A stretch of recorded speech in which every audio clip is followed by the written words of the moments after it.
मेरे प्यारे देशवासियों, नमस्कार। 2 दिन पहले की कुछ अद्भुत तस्वीरें, कुछ यादगार पल अब भी मेरी आंखों के सामने हैं। इसलिए इस बार मन की बात की शुरुआत उन्हीं पलों से करते हैं। टोक्यो ओलंपिक्स में भारतीय खिलाड़ियों को तिरंगा लेकर चलते देखकर मैं ही नहीं, पूरा देश रोमांचित हो उठा। पूरे देश ने जैसे एक होकर अपने इन योद्धाओं से कहा, विजयी भव, विजयी भव। जब ये खिलाड़ी भारत से गए थे तो मुझे इनसे गपशप करने का, उनके बारे में जानने और देश को बताने का अवसर मिला था। ये खिलाड़ी जीवन की अनेक चुनौतियों को पार करते हुए यहाँ पहुंचे हैं। आज उनके पास आपके प्यार और सपोर्ट की ताकत है। इसलिए आइए मिलकर अपने सभी खिलाड़ियों को अपनी शुभकामनाएं, उनका हौसला बढ़ाएं। सोशल मीडिया पर ओलंपिक खिलाड़ियों के सपोर्ट के लिए हमारा विक्ट्री पंच कैंपेन अब शुरू हो चुका है। आप भी अपनी टीम के साथ अपना विक्ट्री पंच शेयर करिए, इंडिया के लिए चीयर करिए। साथियों, जो देश के लिए तिरंगा उठाता है उसके सम्मान में भावनाओं से भर जाना स्वाभाविक ही है। देशभक्ति की ये भावना हम सबको जोड़ती है।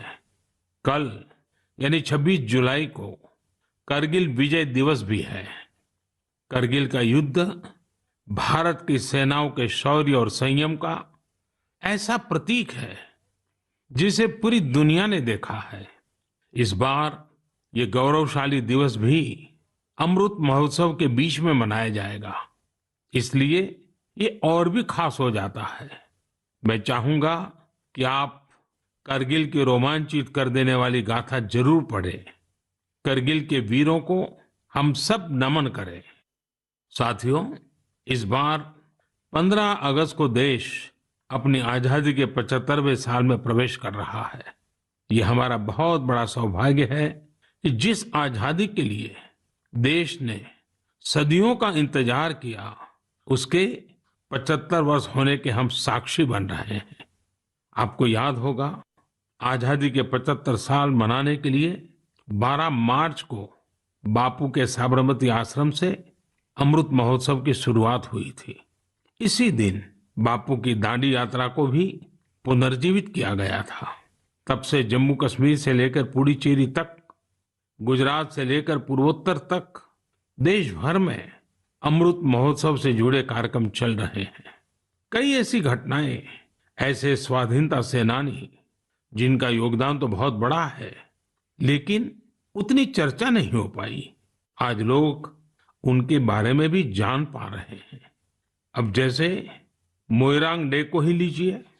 मणिपुर का छोटा सा कस्बा मोइरांग कभी नेताजी सुभाष चंद्र बोस की इंडियन नेशनल आर्मी यानी आईएनए का एक प्रमुख ठिकाना था। यहाँ आजादी के पहले ही आईएनए के कर्नल शौकत मलिक जी ने झंडा फहराया था। अमृत महोत्सव के दौरान 14 अप्रैल को उसी मोइरांग में एक बार फिर तिरंगा फहराया गया। ऐसे कितने ही स्वाधीनता सेनानी और महापुरुष हैं जिन्हें अमृत महोत्सव में देश याद कर रहा है। सरकार और सामाजिक संगठनों की तरफ से भी लगातार इससे जुड़े कार्यक्रम आयोजित किए जा रहे हैं। ऐसा ही एक आयोजन इस बार 15 अगस्त को होने जा रहा है। ये एक प्रयास है राष्ट्रगान से जुड़ा हुआ। सांस्कृतिक मंत्रालय की कोशिश है कि इस दिन ज्यादा से ज्यादा भारतवासी मिलकर राष्ट्रगान गाएं। इसके लिए एक वेबसाइट भी बनाई गई है, राष्ट्रगान.in। इस वेबसाइट की मदद से आप राष्ट्रगान गाकर उसे रिकॉर्ड कर पाएंगे, इस अभियान से जुड़ पाएंगे। मुझे उम्मीद है आप इस अनोखी पहल से जरूर जुड़ेंगे। इसी तरह के बहुत सारे अभियान, बहुत सारे प्रयास आपको आने वाले दिनों में देखने को मिलेंगे। अमृत महोत्सव किसी सरकार का कार्यक्रम नहीं, किसी राजनीतिक दल का कार्यक्रम नहीं, यह कोटि कोटि भारतवासियों का कार्यक्रम है। हर स्वतंत्र और कृतज्ञ भारतीय का अपने स्वतंत्रता सेनानियों को नमन है। और इस महोत्सव की मूल भावना का विस्तार तो बहुत विशाल है। ये भावना है अपने स्वाधीनता सेनानियों के मार्ग पर चलना, उनके सपनों का देश बनाना। जैसे देश की आजादी के मतवाले स्वतंत्रता के लिए एकजुट हो गए थे, वैसे ही हमें देश के विकास के लिए एकजुट होना है। हमें देश के लिए जीना है, देश के लिए काम करना है। और इसमें छोटे छोटे प्रयास भी बड़े नतीजे ला देते हैं। रोज के कामकाज करते हुए भी हम राष्ट्र निर्माण कर सकते हैं। जैसे वोकल फॉर लोकल, हमारे देश के स्थानीय उद्यमियों, आर्टिस्टों, शिल्पकारों, बुनकरों को सपोर्ट करना हमारे सहज स्वभाव में होना चाहिए। 7 अगस्त को आने वाला नेशनल हैंडलूम डे एक ऐसा अवसर है जब हम प्रयास पूर्वक भी ये काम कर सकते हैं। नेशनल हैंडलूम डे के साथ बहुत ऐतिहासिक पृष्ठभूमि जुड़ी हुई है। इसी दिन 1905 में स्वदेशी आंदोलन की शुरुआत हुई थी। साथियों, हमारे देश के ग्रामीण और आदिवासी इलाकों में हैंडलूम कमाई का बहुत बड़ा साधन है। ये ऐसा क्षेत्र है जिससे लाखों महिलाएं, लाखों बुनकर, लाखों शिल्पी जुड़े हुए हैं। आपके छोटे छोटे प्रयास बुनकरों में एक नई उम्मीद जगाएंगे।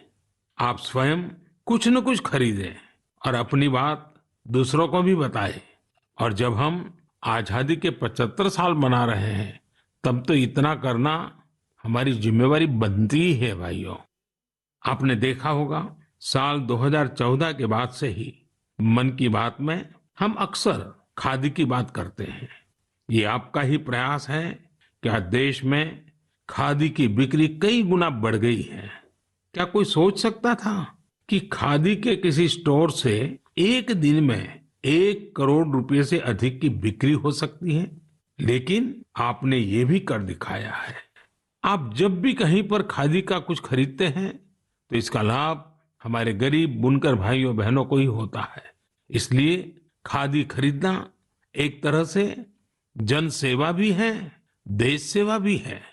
मेरा आपसे आग्रह है कि आप सभी मेरे प्यारे भाइयों बहनों, ग्रामीण इलाकों में बन रहे हैंडलूम प्रोडक्ट्स जरूर खरीदें और उसे #माय माय प्राइड के साथ शेयर करें। साथियों, बात जब आजादी के आंदोलन और खादी की हो तो पूज्य बापू का स्मरण होना स्वाभाविक है। जैसे बापू के नेतृत्व में भारत छोड़ो आंदोलन चला था, वैसे ही आज हर देशवासी को भारत जोड़ो आंदोलन का नेतृत्व करना है। ये हमारा कर्तव्य है कि हम अपना काम ऐसे करें जो विविधताओं से हमारे भारत को जोड़ने में मददगार हो। तो आइए हम अमृत महोत्सव को ये अमृत संकल्प लें कि देश ही हमारी सबसे बड़ी आस्था, सबसे बड़ी प्राथमिकता बना रहेगा। नेशन फर्स्ट, ऑलवेज फर्स्ट के मंत्र के साथ ही हमें आगे बढ़ना है। मेरे प्यारे देशवासियों, आज मैं मन की बात सुन रहे मेरे युवा साथियों का विशेष आभार व्यक्त करना चाहता हूं। अभी कुछ दिन पहले ही माय गॉव की ओर से मन की बात के श्रोताओं को लेकर एक स्टडी की गई थी। इस स्टडी में ये देखा गया कि मन की बात के लिए संदेश और सुझाव भेजने वालों में प्रमुखतः कौन लोग हैं। स्टडी के बाद ये जानकारी सामने आई कि संदेश और सुझाव भेजने वालों में से करीब करीब 75% लोग 35 वर्ष की आयु से कम के होते हैं।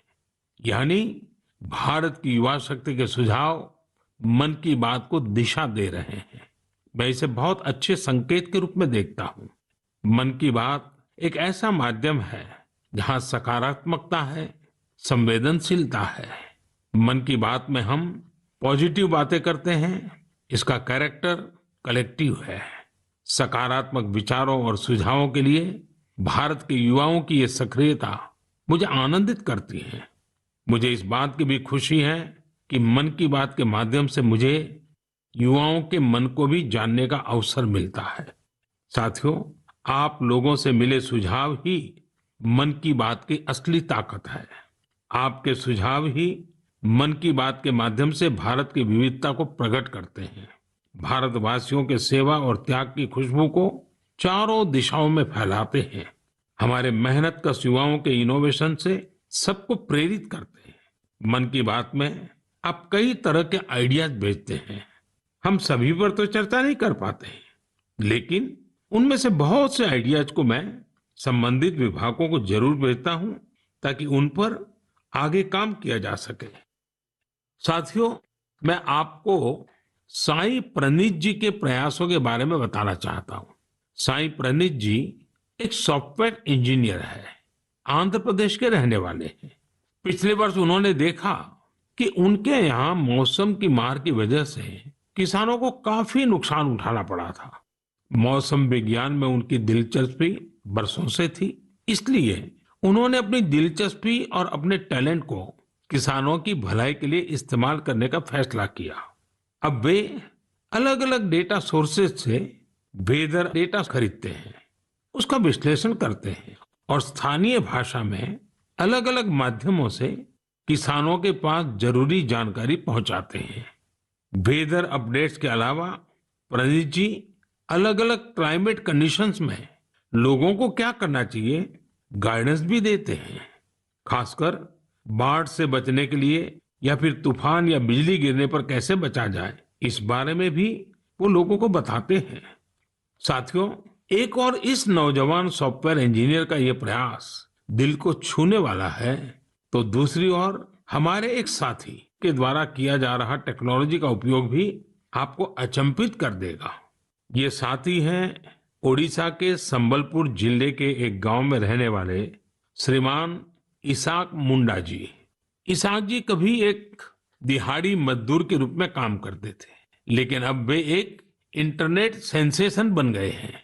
अपने यूट्यूब चैनल से वो काफी रुपये कमा रहे हैं। वे अपने वीडियोस में स्थानीय व्यंजन, पारंपरिक खाना बनाने के तरीके, अपने गांव, अपनी लाइफस्टाइल, परिवार और खान पान की आदतों को प्रमुखता से दिखाते हैं। एक यूट्यूबर के रूप में उनकी यात्रा मार्च 2020 में शुरू हुई थी, जब उन्होंने ओडिशा के मशहूर स्थानीय व्यंजन पखाल से जुड़ा एक वीडियो पोस्ट किया था। तब से वे सैकड़ों वीडियो पोस्ट कर चुके हैं। उनका यह प्रयास कई कारणों से सबसे अलग है, खासकर इसलिए कि इससे शहरों में रहने वाले लोगों को वो जीवन शैली देखने का अवसर मिलता है जिसके बारे में वे बहुत कुछ नहीं जानते। इसाक मुंडा जी कल्चर और कुजिन दोनों को बराबर मिलाकर के सेलिब्रेट कर रहे हैं और हम सबको प्रेरणा भी दे रहे हैं। साथियों, जब हम टेक्नोलॉजी की चर्चा कर रहे हैं तो मैं एक और इंटरेस्टिंग विषय की चर्चा करना चाहता हूं। आपने हाल फिलहाल में पढ़ा होगा, देखा होगा कि आईआईटी मद्रास के एलुमनी द्वारा स्थापित एक स्टार्टअप ने एक 3D प्रिंटेड हाउस बनाया है। 3D प्रिंटिंग करके घर का निर्माण, आखिर ये हुआ कैसे? दरअसल इस स्टार्टअप ने सबसे पहले 3D प्रिंटर में एक 3 डायमेंशनल डिजाइन को फीड किया और फिर एक विशेष प्रकार के कंक्रीट के माध्यम से लेयर बाय लेयर एक 3D स्ट्रक्चर फैब्रिकेट कर दिया।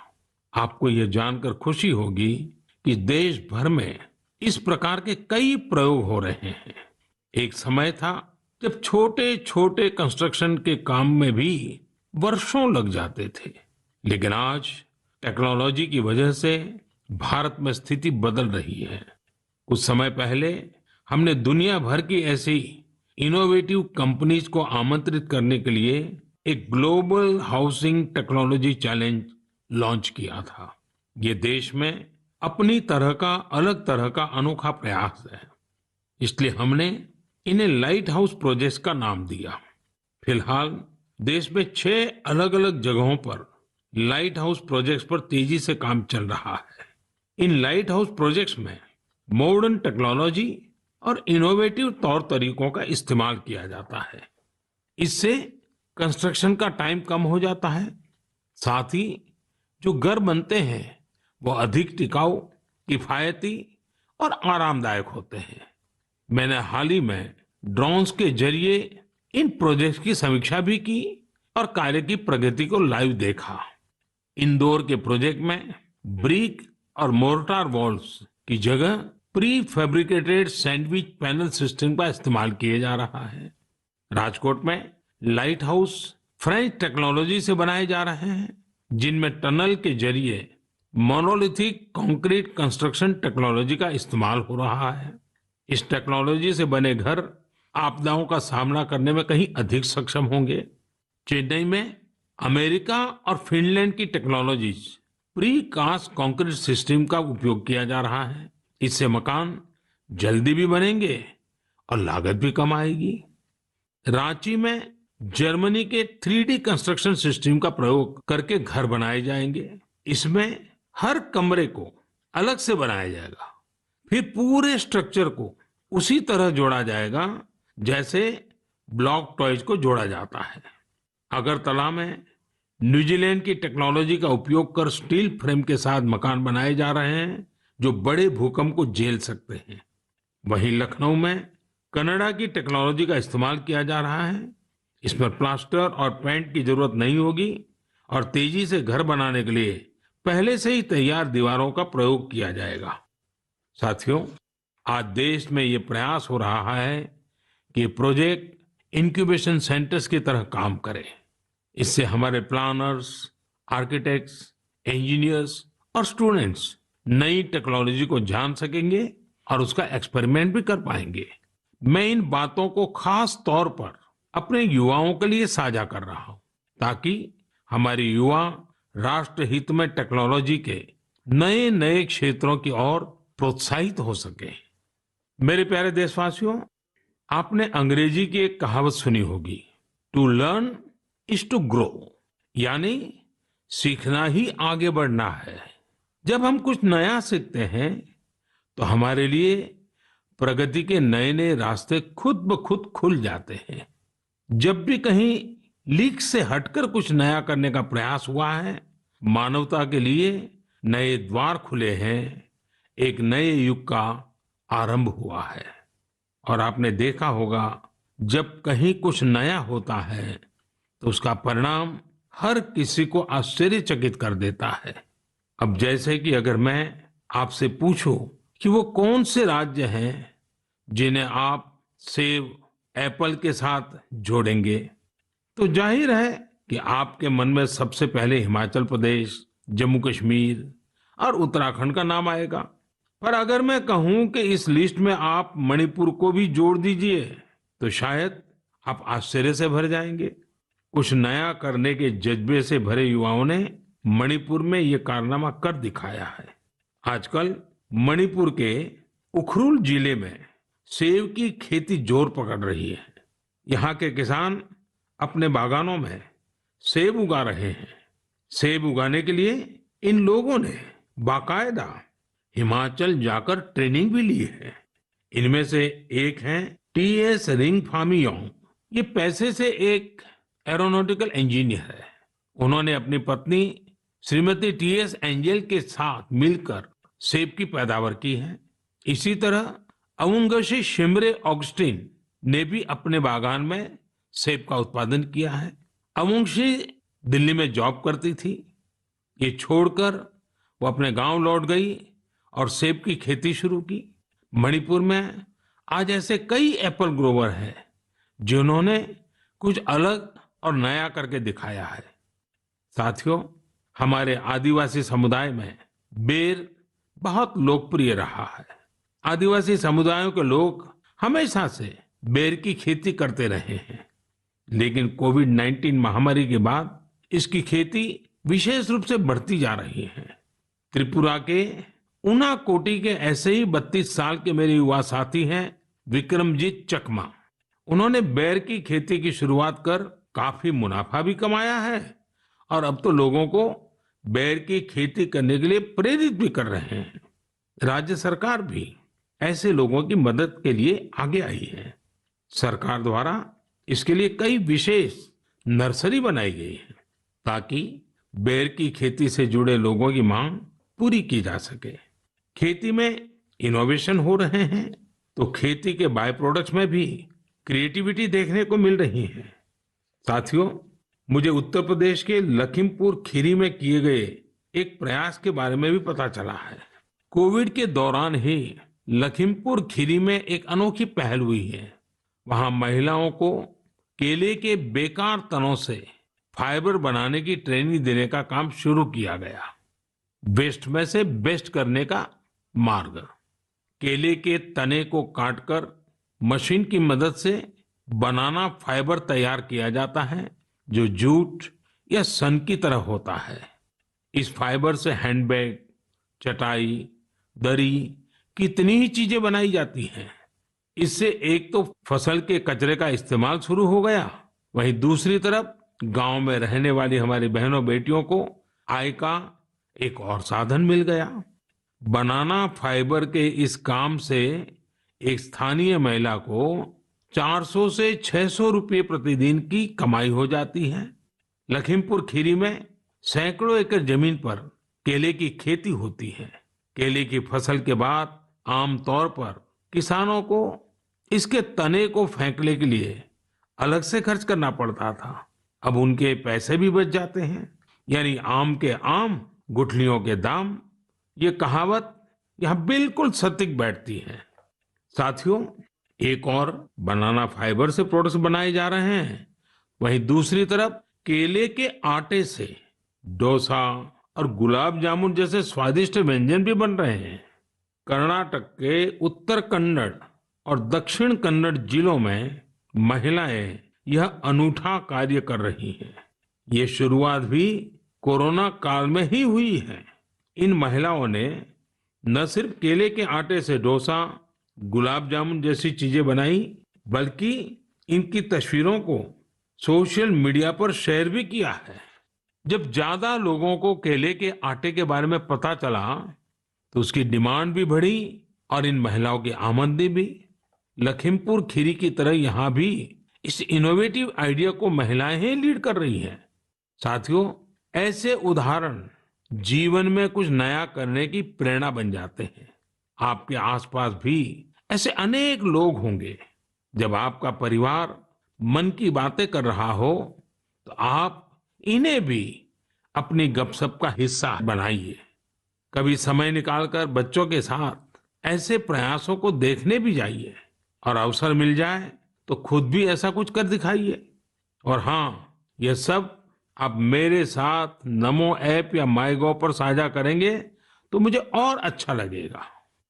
मेरे प्यारे देशवासियों, हमारे संस्कृत ग्रंथों में एक श्लोक है, आत्मार्थम जीवलोके अस्मिन् को न जीवति ही मानवः परम परोपकार्थम यो जीवति स जीवति।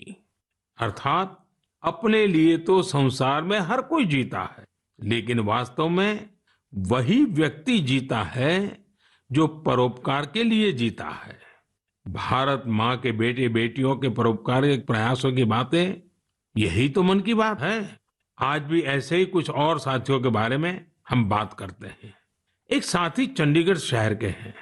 चंडीगढ़ में मैं भी कुछ वर्षों तक रह चुका हूँ। यह बहुत खुशमिजाज और खूबसूरत शहर है। यहाँ रहने वाले लोग भी दिलदार हैं। और हाँ, अगर आप खाने के शौकीन हो तो यहाँ आपको और आनंद आएगा। इसी चंडीगढ़ के सेक्टर 29 में संजय राणा जी फूड स्टॉल चलाते हैं और साइकिल पर छोले भटूरे बेचते हैं। एक दिन उनकी बेटी रिद्धिमा और भतीजी रिया एक आइडिया के साथ उनके पास आई। दोनों ने उनसे कोविड वैक्सीन लगवाने वालों को फ्री में छोले भटूरे खिलाने को कहा। वे इसके लिए खुशी खुशी तैयार हो गए। उन्होंने तुरंत ये अच्छा और नेक प्रयास शुरू भी कर दिया। संजय राणा जी के छोले भटूरे मुफ्त में खाने के लिए आपको दिखाने पड़ेगा कि आपने उसी दिन वैक्सीन लगवाई है। वैक्सीन का मैसेज दिखाते ही वे आपको स्वादिष्ट छोले भटूरे दे देंगे। कहते हैं, समाज की भलाई के काम के लिए पैसे से ज्यादा सेवा भाव, कर्तव्य भाव की ज्यादा आवश्यकता होती है। हमारे संजय भाई इसी को सही साबित कर रहे हैं। साथियों, ऐसे ही एक और काम की चर्चा आज करना चाहूंगा। ये काम हो रहा है तमिलनाडु के नीलगिरी में। वहां राधिका शास्त्री जी ने एम्बुरेक्स प्रोजेक्ट की शुरुआत की है। इस प्रोजेक्ट का मकसद है पहाड़ी इलाकों में मरीजों को इलाज के लिए आसान ट्रांसपोर्ट उपलब्ध कराना। राधिका कुन्नूर में एक कैफे चलाती हैं। उन्होंने अपने कैफे के साथियों से एम्बुरेक्स के लिए फंड जुटाया। नीलगिरी पहाड़ियों पर आज 6 एम्बुरेक्स सेवारत हैं और दूर दराज के हिस्सों में इमरजेंसी के समय मरीजों के काम आ रही हैं। एम्बुरेक्स में stretcher, oxygen cylinder, first aid box जैसी कई चीजों की व्यवस्था है। साथियों, संजय जी हो या राधिका जी, इनके उदाहरणों से पता चलता है कि हम अपना कार्य, अपना व्यवसाय, नौकरी करते करते भी सेवा के कार्य कर सकते हैं।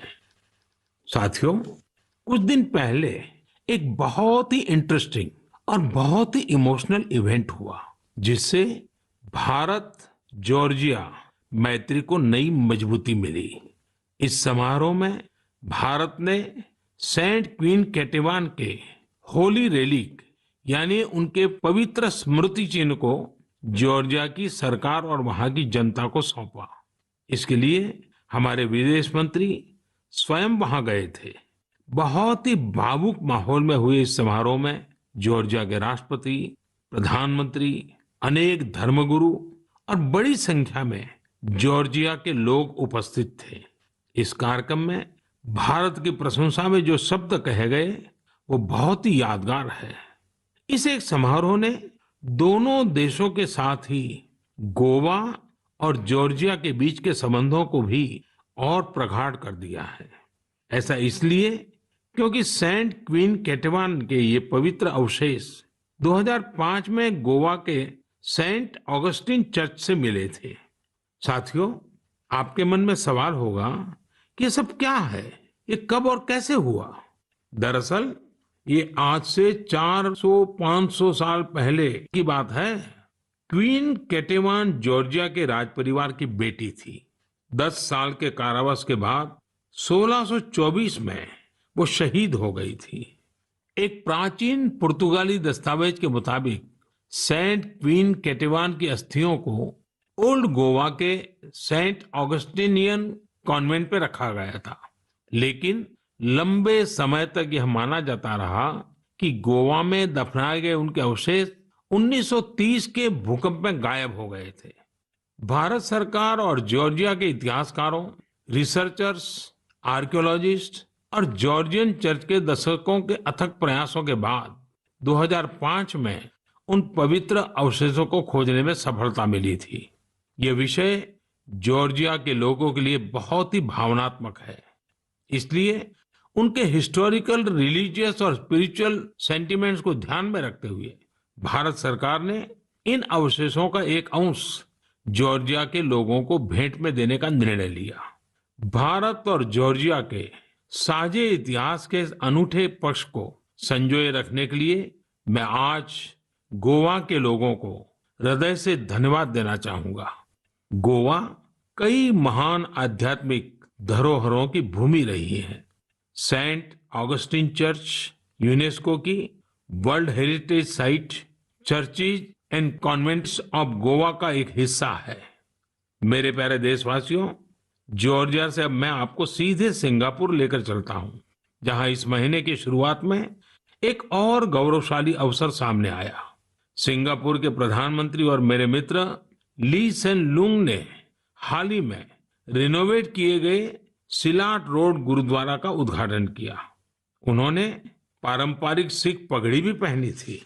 यह गुरुद्वारा लगभग 100 साल पहले बना था और यहाँ भाई महाराज सिंह को समर्पित एक स्मारक भी है।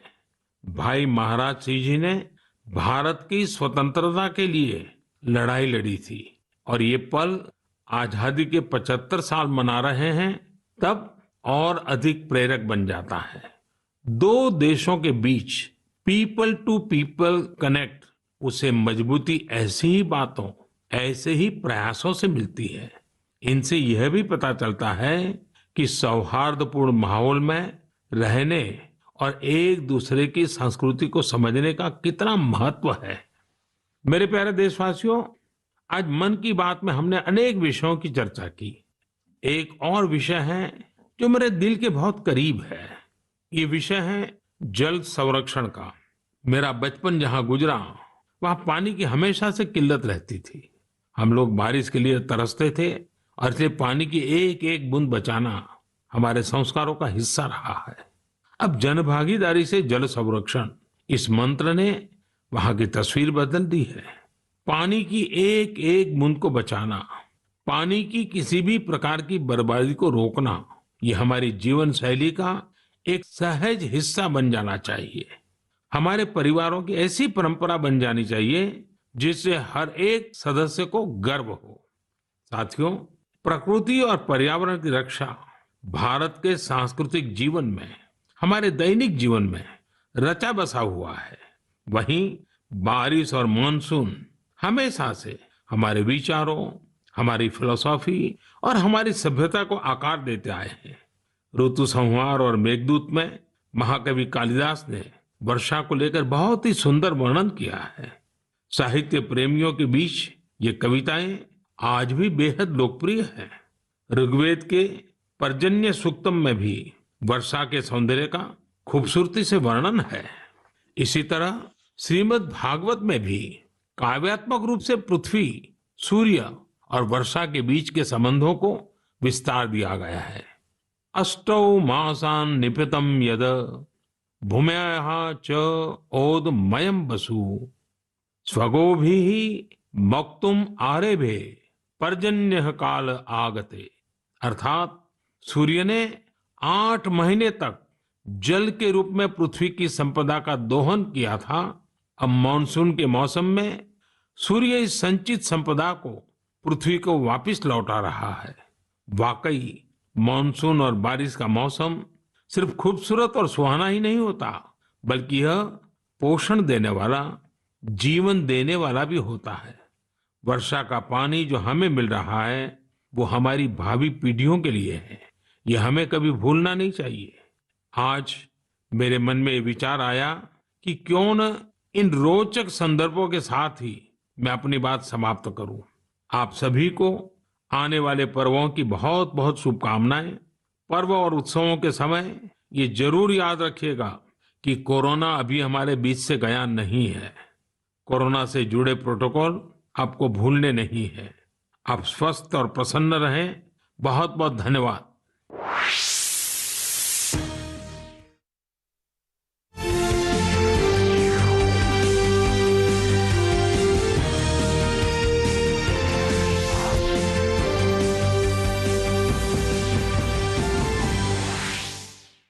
और प्रधानमंत्री नरेंद्र मोदी के मन की बात कार्यक्रम को आप सुन रहे थे। ये उसका 79वां संस्करण था। मासिक रेडियो कार्यक्रम मन की बात के जरिए देशवासियों को संबोधित करते हुए प्रधानमंत्री नरेंद्र मोदी ने टोक्यो ओलंपिक गए भारतीय दल का भी जिक्र किया।